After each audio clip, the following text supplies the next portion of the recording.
Woo! Good shit, boy. That's a good stand, boy. Hey, I said that to make it. Hey, you know that, brother? Oh, yeah! Let's go! Let's go! Let's go! Come on! Welcome to the NFL.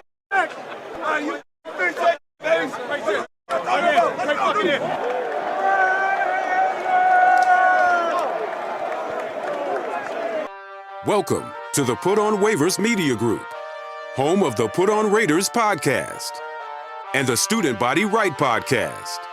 This is your place for the best breakdowns and the best insight for those who fight on and bleed silver and black. Now, here are your hosts, Dwayne Douglas and Ryan Holmes.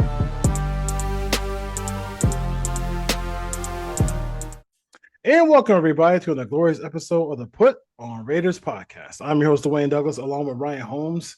And as always, we're bringing you everything Raiders, silver and black, all 22, all the stuff like that. Ryan is getting, after 8 years in the game, digging into crates. He's getting some props on Twitter today. I think it's partly, obviously, always you always do good work, but I think also people have. You're not cutting up Aiden O'Connell film anymore. Like you're doing like really good film. You're not sitting there looking at Greg Olson calling plays or anything like that. You got some real guys doing it here. POR SBR is my Twitter handle, and Ryan Holmes is RHOLM22.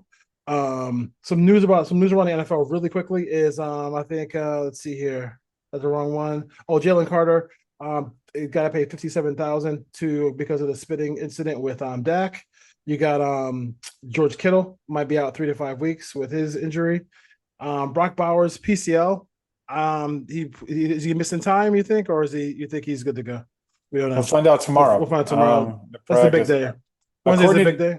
Go ahead. I don't know if you believe David Chow, who's on Sirius XM Radio with Pat Kerwin and Jim Miller every week, but he believes it's a 2 to 4 week injury. He doesn't think he'll play this week. Okay. But we'll see. We'll see if he practices. Well, I guess we won't. We probably won't find out till Monday because I'm sure they'll wait until the very end to announce whether he's going to play or not. But we'll see. We'll see. Xavier Worthy, we saw that play. He could be out. He got the shoulder injury. Christian Watson got a 1-year deal for $13.2 million, and Jake Moody, the much maligned kicker of the San Francisco 49ers, our best friends, it got cut today. And I think Eddie Pinheiro, once a Raider, always a Raider, is going to be Raiders legend Eddie Pinheiro. Eddie Pinheiro is going to take his place here as far as that goes. Before we hit the all 22 behind the scenes and everything like that, see what the Raiders did well this week. Game balls. You got 3 game balls for your for the Raider fans here. They got a victory Monday for the Raiders. So what do you have for them as far as your game balls? Yeah, we're gonna do 3 game balls. Obviously, Geno Smith, that's the easy one. Quarterback, 362 yards, had a franchise record for yards in his first start. I thought he held up well. The pocket wasn't very good most of the afternoon, but he didn't seem rattled. The one interception was a good read. He was just late getting the ball over there. Bowers was open initially and kind of got tipped up in the air, and the safety that was coming over picked it off. But I'm going to go game ball number 1, obviously, Geno Smith. Mm-hmm. I'm going to go Jamal Adams on the defensive side. I thought he brought juice. I thought he had energy. I thought the defense played well when he was on the field. They were subbing him in and out a lot. And then I'm going to go Kai Blue Kelly. The corner, who stepped up and played a very good game in run support and in coverage. We'll see if he can hold it up as they start to play teams with better passing attacks. We'll see if the secondary can hold up. But for this week, those would be my 3 game balls: Geno Smith, Jamal Adams, Kai Blue Kelly. I'm going to go with number 1. I'm going to go with Jordan Meredith. First game at center. Just he got through it. We'll see. We'll have you kind of do a little breakdown, a report of how the offensive line did. as far as that goes. But I think for a first game, he got through it. Has had some elements to deal with as well with the rain, slick ball. So as far as the snaps go, they were fine and everything like that. So I give him props for that. He wants a new contract. He's not going to get one from the Raiders. But I thought, the consummate professional wide receiver, Jacoby Myers, what he had I think he had 8 catches for 97 yards. Yeah, 8 catches for 97 yards. So good job. Good job by him.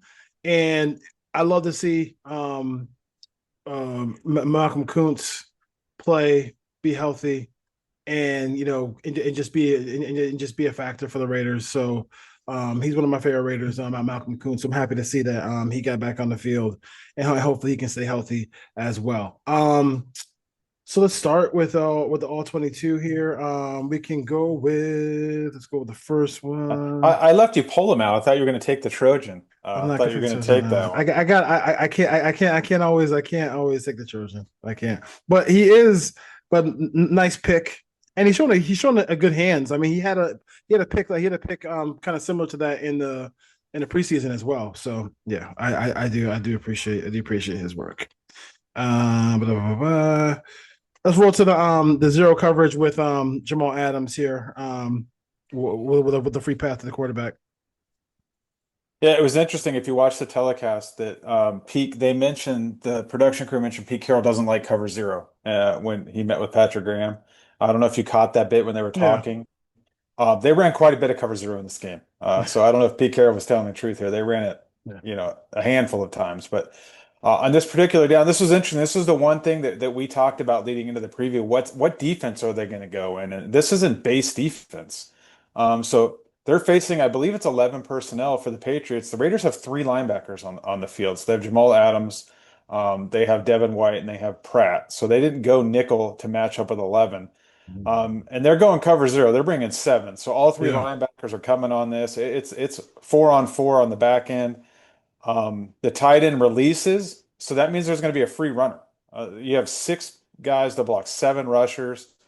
You have Adams and White coming through the B gap, and the running back can only take 1 guy. So he takes White, who's the closest guy. That means Jamal Adams has a free run of the quarterback, which is exactly what you want if you're the Raiders.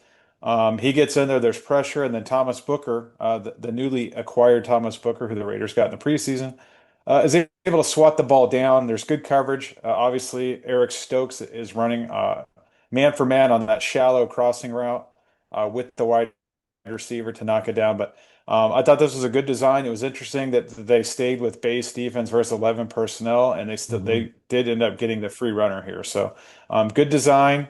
When you have Devin White and Jamal Adams both going after the quarterback, that's a good sign because both those guys are very good blitzers. I thought he made up, and Jamal wasn't really that close. He got the kick. He's out in the slot. Yeah, so he made up a lot of ground. Like he really got to the quarterback pretty quickly on that play. So I definitely give him a lot of props for that. And that's a great role for Jamal Adams. Like it's a perfect role for him. Let him play with his downhill, going after the quarterback, or going out or hitting a running back out of the backfield to try to stop the run. The first drive of the game ended with a Trey Tucker touchdown from Geno Smith. They call him Touchdown Trey for a reason. I guess that's a nickname now. What you thoughts about this play? Yeah, first of all, Trey Tucker was wide open all day on the film. So whatever Chip Kelly was scheming up for Trey Tucker and man coverage, he was running away from everyone. So this line can hold up. Trey Tucker is going to hit some explosive plays, but particularly, it's interesting. New England just kept bringing pressure. It didn't matter down or distance. They got burned late on the third. They went cover zero essentially, or cover 1 on the 3rd and 20 that he had third. But here on the 3rd and 11 first drive, they're going to bring the slot corner. So they're bringing pressure. It's interesting they end up dropping out 2 defensive linemen who are basically within 3 or 4 yards of the line of scrimmage, who are basically in no man's land. So I don't really love the defensive call here, but it's a great job by Geno Smith. When that slot comes, the weak side safety has to work all the way back across the field to get Michael Mayer, who's running up to the strong side of this formation. When you have Brock Bowers singled on the backside and he's running a deep curl, he's holding that corner. So now Trey Tucker running the deep over against a safety which we talked about in the preview, was we wanted to take advantage of the safeties in the passing game. He's not going to run with Trey Tucker. All Geno Smith has to do is throw the ball out there, which he did a great job of putting enough air under it, and just let Tucker run away from the safety for the touchdown. So good formation. It's good to see Tucker inside in the slot. We thought we'd see him more outside. Yep. They did a great job here to get him basically one-on-one, and they got the perfect coverage. So Yeah. And I'm seeing Kelly was a step ahead of the defensive coordinator most of the day with a lot of these routes. and I see the two linemen dropping back, and it's almost like if you're going to send a blitz, just send a blitz. I mean, if they sent those two guys along with everybody else, they might have got the Geno in that spot. But I mean, to drop him in nowhere was just kind of, because even if it's a play over the middle, they're not making a play on the ball anyway. They're just two linemen. So what are you doing? But that's a Patriot problem, not a Raider problem. Let's see here. We have, what was the last one? Oh, the trips. Yeah, the next one is 3rd and 10. You're on trips left. Again, 11 personnel. This is early in the game. Jack Besh, the rookie, is on the field. So he didn't play a ton of snaps, but they have him on the field for this one. He's the number one wide receiver to the trip side, kind of outside the numbers are lined up there. And essentially what you have here is he's trying to hit. Geno Smith is looking for Jacoby Myers on the over route. So he's going to work over. You have Brock Bowers working underneath on a shallow cross, but they're bracketing Myers here. They have an inside coverage guy and an outside coverage guy. So they're double teaming Myers. Dante Thornton somehow, who's the number 2 receiver in this version, ends up kind of in the same area. So I don't know if he ran the right route, but he essentially runs a very similar route. He's running kind of an over route as well. But the good thing is Geno does a great job. The O-line holds up. He resets his feet to his left, so he goes through his progressions, aligns his feet towards Besh, and is able to get a good throw off. Besh does a great job. He's running a stutter go stop. So you kind of see him. It's almost like a stop and go. So he kind of stutters his feet 5-7 yards down the field, sells it like it's a go route, and then boom, hits the brakes and kind of runs a stop route. Gets a ton of separation at the top of this route. Geno puts it on him. 23-yard catch for the rookie. First down Raiders. Yeah. Something happened in the middle of that play. You shouldn't have 2 receivers within like 3 or 4 yards of each other. Yeah. So that's it worked out. They got a big play out of that. So offensive review real quick as we continue to talk about the Raiders 20-13 victory over the Patriots. I thought that one thing that really showed up was the arm strength. There's a couple of balls that he was good. He was good for the most part of the day, except for that little portion of like maybe the second quarter where they were blitzing and the Raiders couldn't pick it up. But I thought his arm strength was definitely evident for maybe Raider fans who didn't see him play a lot in Seattle. He can make all the throws. There was one little slant where he cut the ball right through 2 Patriot defenders. What I was like, oh, that's a big boy throw right there. And he did that throw off the back foot too. So I mean, he definitely can do that. I think also, obviously it's early.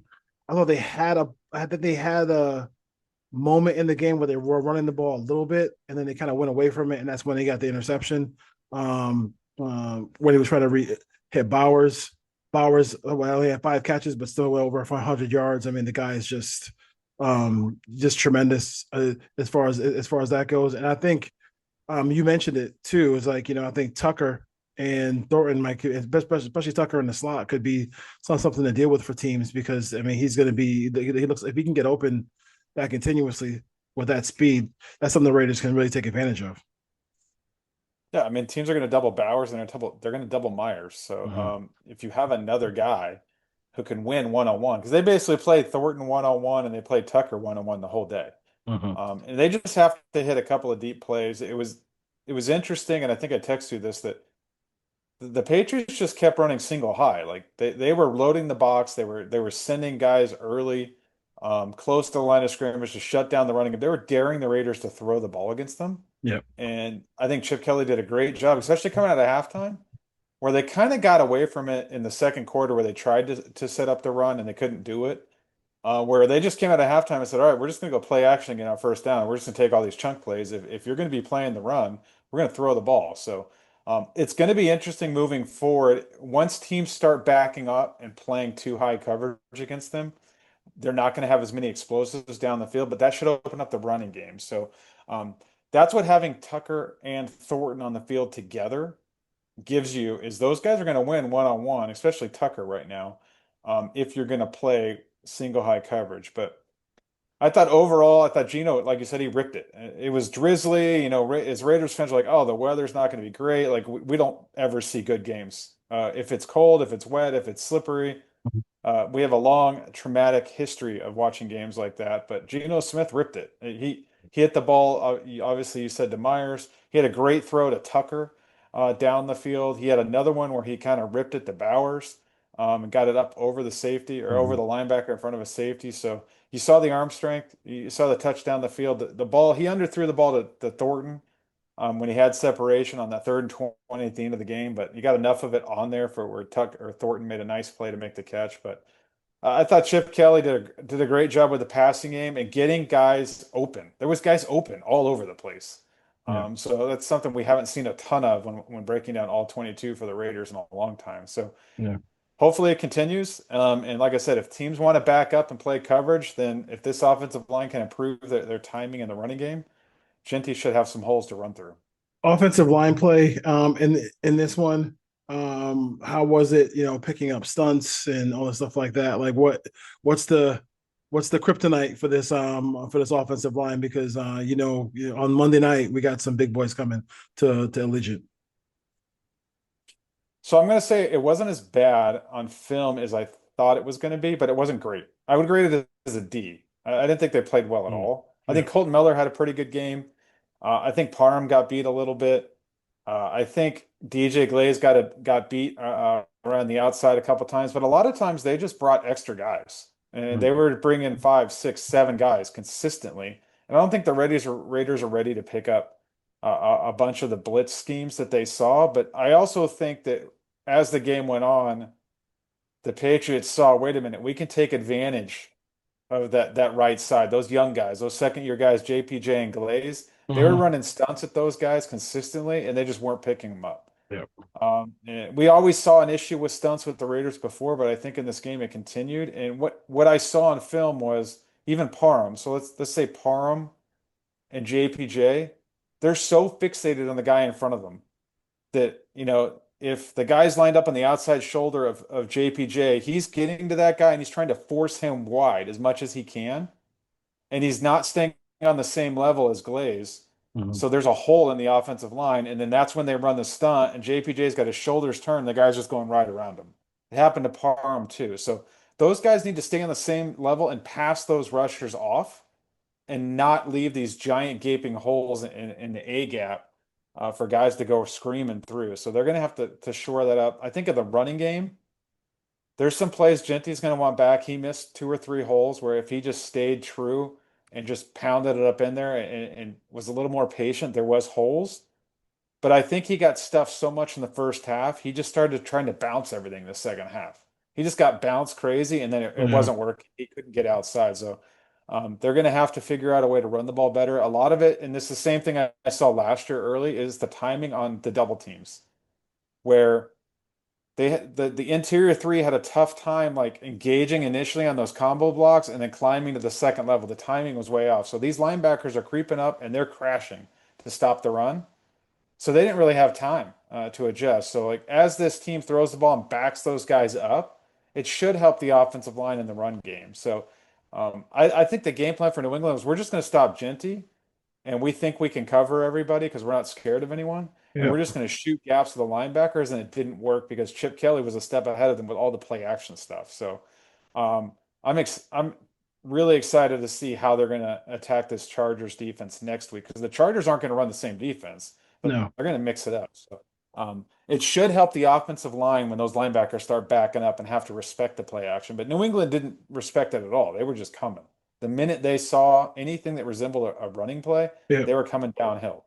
So I mean, and that could lead to why people were open as well too. So interesting thoughts there. I said the Raiders, for game 1, you got through it. That's all you need to do. It was basically, I guess you kind of classify it as just a week 1 victory, because I mean, you're gonna have stuff that you want to work on. but it's better to have those things to work on when in a win, opposed to a loss. Defensively, we've been here before with Patrick Graham, but did you? I mean, did we? I mean, did we? I thought looking at the film, we saw a lot of different things, and I think we just saw a lot of pressures. Some of those pressures, one of them led to a game-changing play, which was the Palma interception. Yeah, I think the defensive line started off a little bit slow in the first half. They didn't get a ton of pressure early, but as the game went on, and I think what really happened, it was at halftime. I think the adjustment was we're gonna start mixing up coverages, and they really confused them in the second half. Because in the first half, a little bit of cover two, a little bit of cover three, a couple of blitzes, like nothing really out of the ordinary. And then you get to the second half. And once New England stopped trying to run the ball, they only tried to run the ball twice in the second half. So then Patrick Graham really dialed up. It was a lot of cover two. Then it's, hey, we're going to bring some overload blitzes. We're going to go cover zero. They ran a cover six. They ran cover four. They ran quarters. They ran cover three. Like there was some man coverage. He did a really good job of keeping New England off balance. It seemed like he was a step ahead of Josh McDaniels the whole second half. And they made him one-dimensional. Like I said, New England didn't try to run the ball, which they probably should have. But they didn't. So, kudos to the Raiders coverage for holding up. But in the second half, you saw those guys start eating. Kuntz got home. Um, Jonah Lalalo got home. Tyree Wilson got a sack. And, they got a ton of pressure. Booker got, I think, 5 pressures. I think Max got 7 pressures. Pressures are good. And you had a young quarterback. He kind of got rattled there a little bit there in the third quarter. You started seeing some errant passes. Obviously, you saw the ball where he couldn't step into the throw because Max run that stunt where I believe it was Booker. I could be wrong, but that TE stunt where he came up through the A gap, came clean, put a good hit on him. I still think Max got a strip sack at the end of the game. It's very close. It's not conclusive one way or the other. I think they should have reviewed it, but it would have been close enough to at least review. Could have given another sack. Now, they got a ton of pressure. 2 of the 4 sacks they got were just running him out of bounds behind the line of scrimmage. So they weren't getting home in the pocket consistently. I'd like to see them do that a little bit more. And obviously, when the ball's on the ground, they have to start recovering some of these fumbles. Like Malcolm Kuntz, the ball comes out, Tyree Wilson's right there, they don't recover it. So let's start forcing some more turnovers because that can really help this team. If they can make teams one-dimensional and they can just pin their ears back and rush the passer, it gives them a better chance than when they have to defend the run and the pass. Yeah. Is this team going to have to? I'm kind of thinking maybe they might have to pass to run to get Genty going. Or do you think that they can? I just think that was what they faced this week with the game plan that they had, and Chip did a really good job with a ton of play action early. Yeah, makes sense. We'll see. If teams are going to play too high and play coverage on them, they're going to have to run. Yeah, you have to run. Yeah, you got to run. You got to run. We'll see about that. I think that's pretty much. I mean, that pretty much wraps the game up for that one. After that one, I just, I thought it was like I said, it was a close game. Good victory. I think they had the game-changing play. And I think the one play I didn't want to forget too is I thought usually you don't want your quarterback to run left and then throw right. But if it's 4th down, you also don't want your quarterback to throw the ball into the ground and throw it away like some quarterbacks have done. So that was a great play by Geno Smith getting that ball to Michael Mayer on that play. He high pointed it. Great job there. I think the one thing that I loved with Chip is Chip is he's a consummate play caller. He's like, give me all the weapons. Like, I mean, there was all these Raider fans and all these other people talking about trade Mayer to so-and-so before the draft to get this, to get that. Nah, you need all the weapons. Like, what I mean? I couldn't imagine if they didn't have Mayer in this game at the end of it. I mean, because he came up with some really big catches. I prefer my quarterback to throw the ball to Trey Tucker on that play because that's what it was designed to do, and he was wide open. Yes. And not go to his 4th read and throw off balance. But he's gonna miss some. He's gonna miss some. Just win, baby. It's 4th down. They got a 1st down. Keep the chains moving. It was a great design. First of all, like Trey Tucker's wide open. Motions in, condensed. He's running the corner route. They got Genty underneath that kind of holds that underneath coverage coming out of the backfield. I love that play. The teams run it all the time where you kind of do that reverse boot, or you basically just boot out and you have the running back immediately run into the flat. Yep. Because everyone wants to crowd the line of scrimmage and play the run there, and the running back's usually wide open. But in this case, the running back was covered because that flat defender stayed there. But then obviously you have the corner route wide open. Yeah. But it's good to see Geno move his legs. He moved around in the pocket. He moved around outside the pocket. You saw him scramble for 10 or 12 yards there in the second half to keep the drive alive. So I will say with Genty, I thought he could have been more patient. I didn't see him make a ton of people miss in the open field. Like, I'm not hating on him, but like he needs to be more explosive. He needs to make people miss. He needs to break a couple more tackles. And when he's in space, when they got him the ball out of the backfield, Yeah. I'm not going to blame him for getting hit in the backfield when they're trying to run. But there were some holes he missed. There was some guys in the flat where he could have, if you're taking a guy 6, you want him to make guys miss. You want him to get yards in the passing game. But it's week 1. It could have been nerves. I expect him to play better as the line starts gelling together. But like, he wasn't really a difference maker in this game. Was it do you feel like it was lack of patience, or just he wasn't? I think early, the line just didn't really hold up. He had a couple runs that were nice. He showed a little bit, the low center of gravity, some power. But I think as the game went on, his patience kind of just went away, and he kind of just, like I said, he started trying to bounce runs, and then he wasn't having any success doing it. Even on the play, I don't know if you remember, it was 3rd and 1 when they kicked the field goal to go up 20-10. Yeah. And he tried to bounce it outside, and they made it sound like on the telecast, like, oh, if he doesn't trip, it's a touchdown. Yeah. Well, there was a guy there and the safety was over there. And if you would have waited a half a split second and run that ball up the middle like he was supposed to, there was a hole there where Meredith makes a really good block. And he could have just walked into the end zone if he just would have kept it inside and run the play where it's supposed to be designed.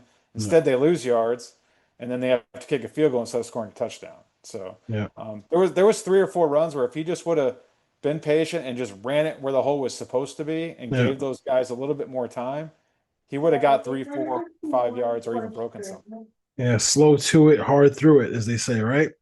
So I think this Trey Tucker thing, just looking at it on film, watching it, I mean, he could be just maybe a better version of James Jett for this team. Like, he just to bring out old Raider name to the fold here for Raider fans, where I mean, he has speed that you have to account for, and it's kind of the perfect kind of, him and Thornton are in this perfect area where they can just kind of float, run those patterns where there's so much attention on Genty, so much attention on Bowers when he plays, all the things like that, where the Raiders could definitely get those guys going. I think it's a really, and like, they don't have to have their impact in these games, Ryan, is not going to be 6 or 7 targets.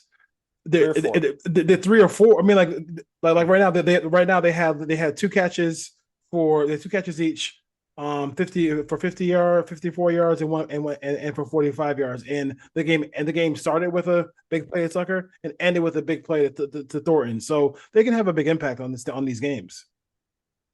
Yeah, they're still going to be, if you throw Mayer into the mix here, they're the 5th, 6th option, 4th, 5th option of this offense, because you have Genty, Bowers, Mayer, Myers. That's 4. So they just have to run the routes that they're supposed to run when the coverages dictate the ball goes to them. Just be open and make the play.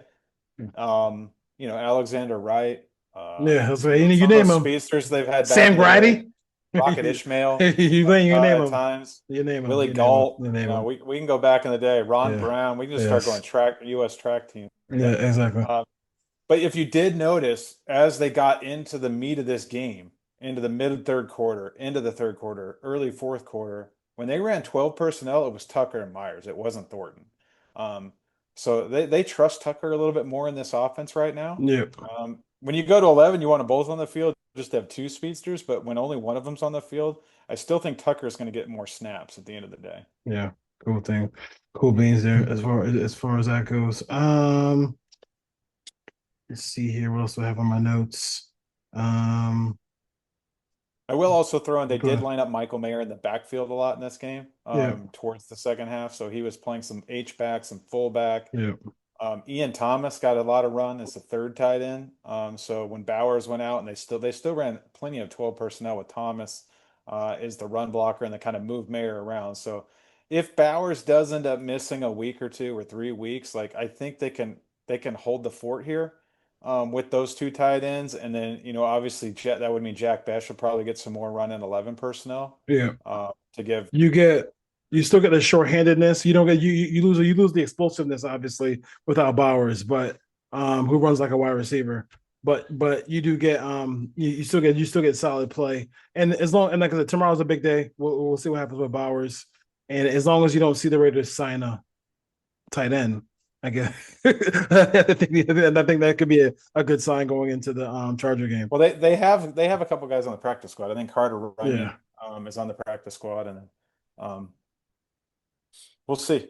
And I got Albert. I got Albert. I can't Albert. Albert O's on there. Albert O's on there as well. So we'll see. The kickoff stuff is how is like the landing zone, everything like that. Like, how did people handle that this weekend? Because it seemed like it was kind of all over the place. Would you be kicking in? Would you be kicking in the landing zone to get the force to run back? I mean, so many of these run backs end up getting a holding call, and you end up pushing people back. So yeah, and if you kick out of bounds, what you get is at the 40.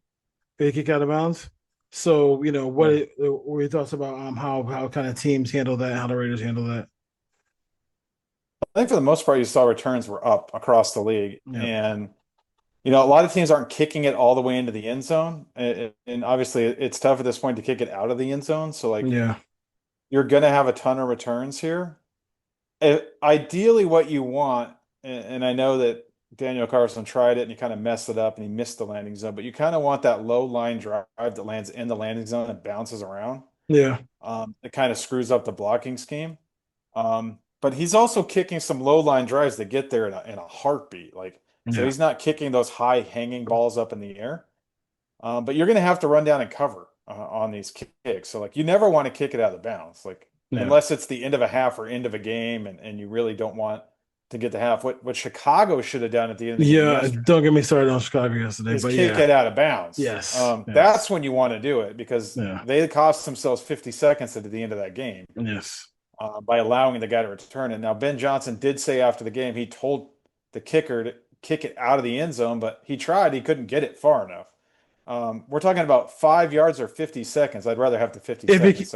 If he kicked it out of the side, if it went out at the 10-yard line, what's the penalty on that? Again, is it 40-yard line? Still at the 40 if it goes out of bounds. Yeah, so that you could have did that too as well. I don't think teams. I think they want to have this whole little pause thing. They don't want to have a true kickoff, because the NFL could have just have you kick it off to have the 25-yard line, and then because not many kickers can kick it from the 25-yard line through the back of the end zone. So you're gonna get a return, but they want to avoid the car crashes between the two. I think ideally you want that low line drive, and if it lands in the landing zone and skips through the end zone, you get it at the 20. So that's ideally what you want. Yeah. But if you try to do the line drive and it lands outside the 20, like at the 25, then they get the ball at the 40. So it's really tough to find the kicker that can do it every time. So I think it just goes to the situation. You just got to trust your guys to go down there. Now, we saw all these returns. I don't remember watching guys running down the field and scoring kickoff returns left and right. We didn't see all that. So. No. We saw a couple of guys get to the 50-yard line, things like that. Midfield, yeah. Yeah. So interesting stuff there. AFC West a little bit now. The Chargers the Chiefs are in last place. So screenshot it. It won't last, but it's nice. It's just nice to say. Because they lost that one game. Let's start with the Chiefs and the Chargers real quick. Good game. I thought that was A+ Herbert. It really was. He was really, I think Jim Harbaugh wanted him to use his legs. He really, you could tell that that was a thing that he did. He also has the ability to kind of make you miss a little bit, which I didn't think he had that in his bag. But it's a couple times where he made the first person miss, and then went into a slide. But he passed the ball very well. When Quentin Johnson holds on to the football, it works for them. So they have that. What are your thoughts about how they played? I think my biggest takeaway from that game is this Chiefs defense might not be as good as it's been in years past. So I want to give credit, obviously, to the Chargers offense. You want to give credit to Herbert. You want to give credit to the Chiefs offense. But I think the biggest takeaway, at least if you're a fan of a team in the AFC West, is you can score points on this Chiefs defense this year. The pass rush wasn't great. They were facing a Chargers offensive line that had to move Joe Alt to the left side. The right tackle was Trey Pipkins. The right guard was in and out of the lineup. Becton and was sick. The backup's not very good. So I think that's the biggest takeaway. And then the coverage units for the Chargers weren't very good on the back end either. So we'll see what happens with the Chiefs defense as the season moves along. You say so you're saying that you can move it on the. You saying the move on the. I'm sorry, I got distracted. I guess someone talking to me. I think the Chiefs defense the Chiefs defense. Okay, the Chiefs. Yeah. I thought the Chargers defense did. I like Jesse Minter a lot. I think at some point he's in the next couple of years he's going to be a head coach. If he wants to do that. But they held down for a long period of time. They really held down the Chiefs, and the Chiefs couldn't move the football at all. So. And I kind of wonder, if Miami goes into the complete can this year, would they consider reuniting Mahomes with Tyreek Hill? But obviously when Rice comes back, they'll see what happens with the Chiefs as well as far as that goes. I'm going to say no. I know everyone wants to talk about that happening, but the salary cap's going to make that almost impossible with the deal that Tyreek Hill has. And then if you're the Chiefs, do you really want Tyreek Hill in your locker room with kind of just the distraction he's been the last couple of years? And then what role is he going to play? You have if Xavier Worthy's not out for the year, and you have Rice coming back, and you have Marquise Brown, you have Hollywood Brown, you have speedsters, like. I don't think he's a difference maker on that team. He's not the player he was 4 or 5 years ago, and now he's a headache in the locker room. So, and the contract kind of makes it very good. The Chiefs don't have a ton of cap space, and bring in a guy who's making $30 million or whatever Tyreek Hill's making. It's not Madden. You can't just go, oh yeah, let's send him back there. I think the biggest thing you said was the cap. The cap is the biggest thing. Yeah. The cap is the biggest thing. And then you had the Titans facing the Broncos. Obviously, that wasn't the finest hour for Bo Nix. He didn't really play that well. I thought Harvey towards the end, and J.K. Dobbins ran the ball decently, but that Tennessee front kind of held that game close for a long period of time. Sean Payton is an interesting coach. Like, for a good coach, he makes some wild decisions for a good coach who has a lot of experience. I don't know your thoughts about that game. Yeah, I think the Broncos offense didn't play well at all. They turned the ball over 4 times. They had another turnover on downs. They essentially turned the ball over 5 times. Bo Nix threw a couple interceptions and fumbled. If the Titans receivers could catch a ball or the quarterback could make an accurate pass, they should have easily lost that game to the Titans. So, like, for all the hoopla that's coming out of Denver with national media, that team did not play well on offense. Now, their defense was really good. The defense played well. That pass rush is unreal that they're getting after guys. So, like, as a Raiders fan, like, this offensive line, they need to pick it up quickly, because that pass rush from Denver, it might be the best in the AFC West. And it's tough to say that when you have Max Crosby on your team, but I think like 1 through 6 or 7 as far as pass rushers, there's more depth in Denver. And obviously they have some coverage guys on that back end too. So, like, if that offense starts turning the ball over and putting them in bad positions, it's not going to end well. I think Sean Payton came out of this game and said, I'm going to justify why I took Bo Nix, and we're going to throw this thing around the yard. We're going to ask Bo Nix to do stuff that Bo Nix probably shouldn't be doing. And it didn't work, and his defense saved him in this game. And it was and to me it was just win how you win. Don't worry about like all that other stuff. But that's a Bronco problem. I'm not really worried about that. Anything from before we go? Anything around the league? Like, well, I got one thing around the league real quick. that I would say, and I'll go to Seattle for it. No matter how you feel about Geno Smith as a quarterback, I think it's pretty clear that he's just a better quarterback than Sam Darnold. I think Sam Darnold is just not, so I think that them just jettisoning him for not upgrading yourself, not upgrading the position could put you in a position where you don't you could get yourself fired. So like that was not a great move. I mean, they have a deal, I guess a deal with Sam Darnold, they can get out of it. At some point, but I thought that was one thing that I noticed around watching Seattle playing it. I think Seattle has a game this week that's not very winnable. They go at Pittsburgh. So you could be sitting there like, I mean, they could win that game, but I mean, possibly, but they could be starting off 0-2, and then you're sitting here like in a draft, like going 6 or 7, could sit there going 6 and 7 wins, and before you get to division play. Yeah, I think watching this week, and I think we saw the two best teams in the AFC play Sunday night. I think we saw Baltimore and Buffalo. Josh Allen is unreal, the game he played. And I think if you just look at all the divisions across the AFC and how they're lining up, Buffalo might win that division by Thanksgiving. They may be able to take the month of December off. It looks like the playoffs are going to go through Buffalo, as long as Josh Allen doesn't get hurt. Yeah. It's going to be tough because they're going to, like I said, they're going to go roughshod through that division. The Chiefs have to go through the AFC West, which looks very formidable. The Ravens have to go through the Central, and Pittsburgh played well. They scored 30+ points. Cincinnati played terribly, but they won the game. They'll probably be there at the end of this. Yeah. And that defense in Cleveland was real. Yes.